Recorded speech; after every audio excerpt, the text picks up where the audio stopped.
Lionel Jospin est mort à l'âge de 88 ans, une page se tourne dans la politique française. Grosse onde de choc dans le monde politique. Ce lundi 23 mars, la nouvelle est tombée et elle a fait l'effet d'un coup de massue. Lionel Jospin est décédé à l'âge de 88 ans. L'ancien Premier ministre s'est éteint ce dimanche 22 mars, comme l'a confirmé sa famille auprès de l'AFP. Une disparition qui marque clairement la fin d'une époque pour toute une génération. Selon les infos, Lionel Jospin était en convalescence chez lui depuis janvier 2026 après une opération assez lourde. Il était resté discret sur son état de santé, parlant simplement d'une opération sérieuse, sans entrer dans les détails.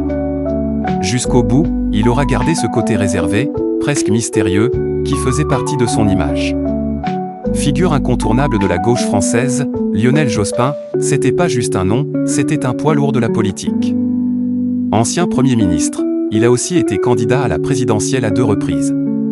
Et même si tout ne s'est pas toujours passé comme prévu, il a clairement marqué l'histoire politique du pays. Impossible de parler de lui sans évoquer le moment qui a tout changé, la présidentielle de 2002. Une véritable claque. Personne ne s'y attendait, mais il a été éliminé dès le premier tour, devancé par Jean-Marie Le Pen. Un choc énorme à l'époque, qui l'a profondément marqué et qui l'a poussé à se retirer de la vie politique.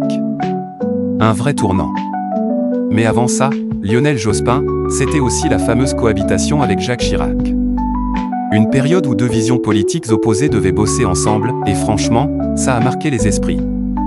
Beaucoup de Français s'en souviennent encore aujourd'hui. Côté réforme, là aussi, il a laissé son empreinte. On lui doit notamment la mise en place des 35 heures, une mesure qui a fait énormément parler, et qui continue encore aujourd'hui à diviser. Il a aussi lancé des baisses d'impôts et mis en place des politiques sociales importantes.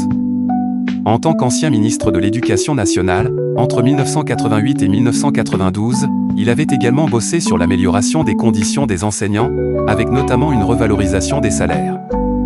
Un point important qui lui a valu du respect, surtout du côté de la gauche. Mais ce n'est pas tout.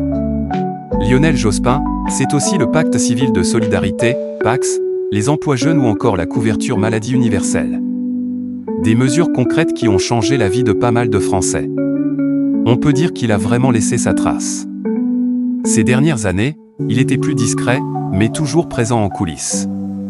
Entre 2015 et 2019, il a siégé au Conseil constitutionnel, continuant à jouer un rôle dans les grandes décisions du pays.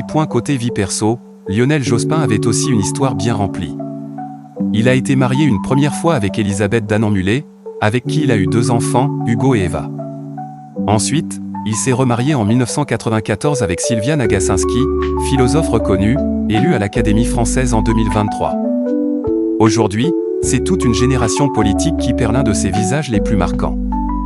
Que l'on soit d'accord ou non avec ses idées, difficile de nier l'impact qu'il a eu. Une chose est sûre, Lionel Jospin laisse derrière lui un héritage politique solide et une place importante dans l'histoire de la France.